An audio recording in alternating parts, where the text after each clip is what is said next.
네, 동물보호법이 제정된 지 올해로 30년이 됐다고 하네요. 이 개가 처한 현실을 취재한 KBS 시사기획창 김수영 기자와 이야기 나눠보겠습니다. 자, 김 기자, 취재 과정이 쉽지 않았겠습니다. 네, 많이 쉽지 않았는데요.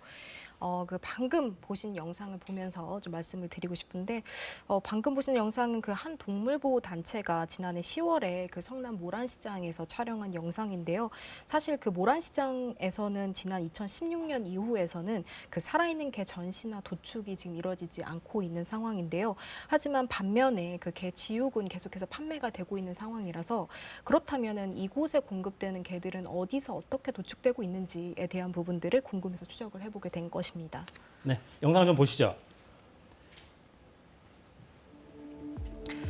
네, 그 개들을 실은 트럭이 그 수도권의 한 창고로 들어가는 모습인데요. 이후에 도착하자마자 물을 뿌리고 전기가 흐르는 봉으로 도살하는 장면이 포착이 됐습니다. 수차례 그것도 여러 마리를 청장에 우겨놓은 상태에서 진행이 됐는데요. 이는 동물보호법이 제8항 1항 1호에 따라서 잔인한 방법으로 죽음에 이르게 하는 행위에 해당돼서 이미 대법원에서 유죄가 나왔던 부분이고요. 또 지금 보시는 장면은 그 동종의 다른 개들이 보는 앞에서 죽음에 이르게 하는 행위로서 이 역시 동물보호법에 명백히 저촉이 되는 사항입니다. 눈앞에서 저 죽음을 보고 있는 저 개는 어떤 생각을 하고 있을까요? 네. 그러니까 저 도축 자체가 이제 불법이라는 거죠? 네, 근데 좀 간단치 않은 부분이 있어가지고 일단은 변호사 얘기 먼저 들어보시는 게 좋겠습니다. 축산법에서는 그 가축의 종류 안에 개가 들어있고 축산물 위생관리법에서는 그 가축의 종류 안에 개가 없어요. 결국엔 근데 축산법에서 길러지는 가축들은 도살이 목적이거든요. 축산품이 될 거니까. 근데 도살하는 규정이 없는 거예요, 지금. 그러니까 사육과 관련한 법규는 있는데 네. 도살해서 유통시킬 근거는 없다. 네, 맞습니다. 1년에 몇 마리나 이런 법의 한계 속에서 유통이 되고 있는 겁니까? 네, 그 대한육견협회에 따르면은 매년 150만 마리 이상이 150만 마리. 네, 되고 있고 소, 돼지, 닭, 오리에 이어서 5대 축종이라고 주장을 하고 있습니다. 그래서 차라리 국민들이 안심하고 먹을 수 있게 축산물 위생관리법에 개를 포함해달라 이렇게 주장을 하고 있고요.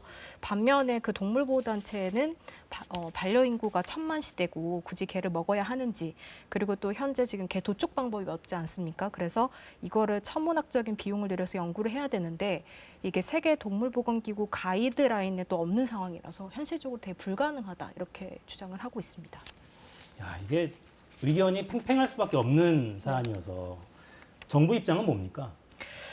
축산법을 관장하는 그 농식품부 그리고 축산물 위생관리법을 관장하는 식약처 모두 지금 사회적인 합의가 이루어지지 않고 있다라는 게 공식적인 입장인데요.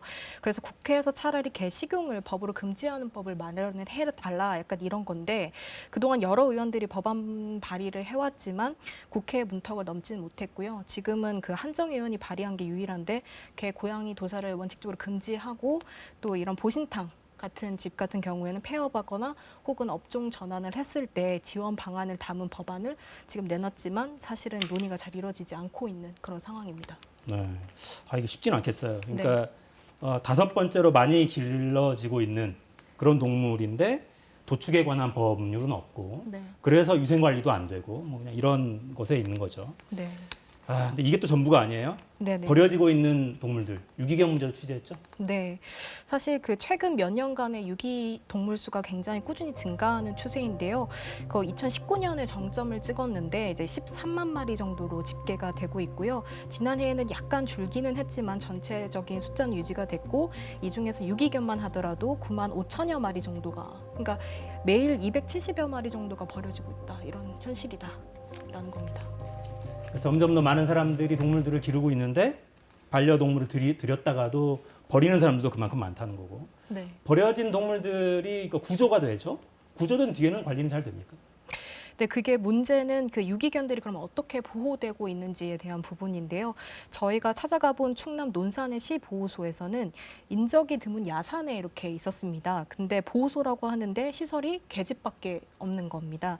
나무에 목줄을 매서 이렇게 매달아 놓은 상태로 이렇게 있었고, 또 충남 예산보호소 같은 경우에는 그 비닐하우스의 개들을 이제 뜬장에 넣어서 이제 보호를 하고 있었는데, 가장 문제가 됐던 게 뭐냐면 시스템 상에서는 보호 중인 개체 수가 96마리다 이렇게 되어 있었는데 실제로 보호소 안에는 10마리밖에 없는 겁니다. 그래서 하지만 돈은 또 꼬박꼬박 받고 있는 것으로 저희가 취재를 했습니다. 네네. 그 개들은 다 어디가 있는 겁니까, 그럼? 없었던 거죠. 서류상에만 존재하는. 네. 서류상에는 개들이 있으니까 비용은 계속 지급이 되고 있고. 네. 네. 그러니까 이 보호소는 입양이 될 때까지, 다른 주인을 만날 때까지 지켜주는 곳이잖아요. 그러니까. 네. 근데 뭐 어떻습니까, 그런 곳들은? 사실 이 문제를 취재하면서 저희가 지난 5월에 있었던 그 남양주 개물림 사고를 네. 취재를 했었는데요. 저희가 그 사고 장소에 직접 가보니까 바로 옆에 그 개농장이 하나가 있었습니다. 근데 그 개농장에 있던 개체들을 이렇게 올리니까 이제 남양주 시보호소에서 입양이 완료됐던 개들인데 왜 개농장에서 발견이 됐냐, 이런 식으로 댓글이 달리기 시작한 겁니다. 입양된 걸로 확인됐던 개가 개농장에 있었던 거군요. 네, 그래서 저희가 확인을 해보니까 개농장주 지인 A 씨가 그 보호소에서 2년 동안 50여 마리 이상을 입양해서 이 개농장 주에게 공급한 것으로 드러났거든요. 이게 진짜 어떻게 가능했는지 경찰의 말을 한번 들어보시죠.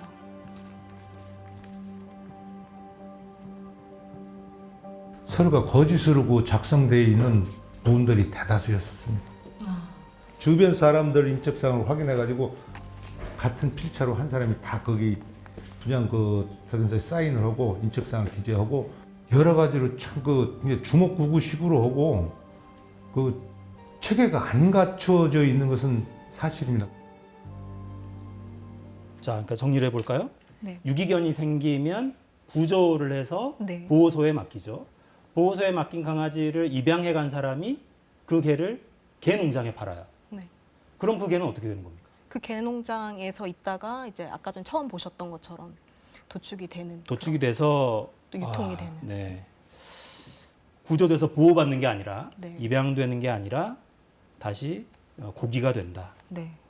어떻게 이런 일이 벌어질 수 있습니까? 사실은 이게 저희가 취재한 곳들이 모두 그 위탁 보호소라는 곳들이었는데요. 이게 현행법상 지자체가 유기 유실동물들을 관리를 합니다. 그런데 지자체가 직영으로 해야 되는데 여건이 안 맞으면 이걸 민간에 위탁을 주거든요.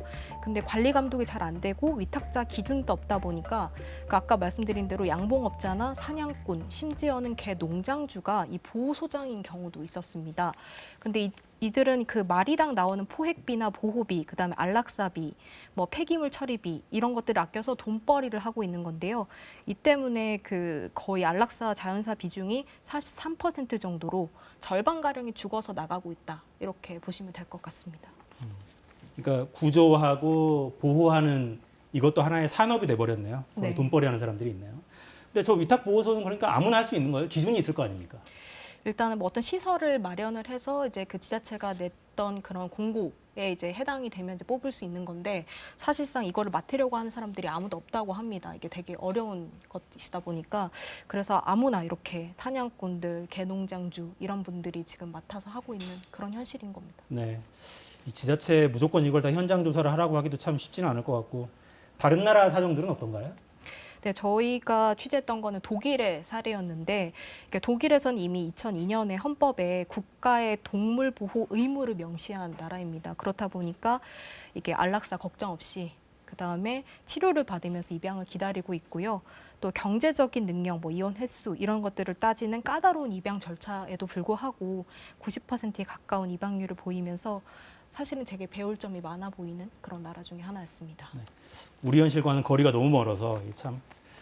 혹시 취재하면서 꼭 하고 싶었던 이야기가 있습니까? 사실은 저희가 그 개가 죄는 없다 약간 이런 제목으로 해서 사실 오해를 좀 많이 받았었는데 사실 개만 소중하고 특별하다는 것은 아니고요. 앞으로도 기회가 된다면 소돼지 닭이나 이런 농장 동물, 뭐 실험 동물, 그다음에 전시 야생 동물의 열악한 삶도 한번 다뤄보고 싶은 게 제 소원이고 그다음에 하지만 인간과 가장 가까운 개도 이렇게 동물보호법이 만들어진 지 30주년이 지났는데도 불구하고 이렇게 안타까운 현실이 있다는 것을 먼저 보여드린 것이라서 동물이 행복해야 인간도 행복하기 때문에 앞으로도 동물권에 대한 시민들의 많은 관심이 있었으면 좋겠다는 생각을 했습니다. 네. 적어도 너무 처참하게 저렇게 다른 개가 보는 앞에서 죽임을 당하는 이런 거라도 좀 없었으면 좋겠습니다. 최소한이요. 네. 정말 그건 최소한이죠. 네. 후속 취재 기대하겠습니다. 네. 잘 들었습니다. 네. 저는 월요일에 다시 오겠습니다. 다음 주에도 4시엔 사사건건.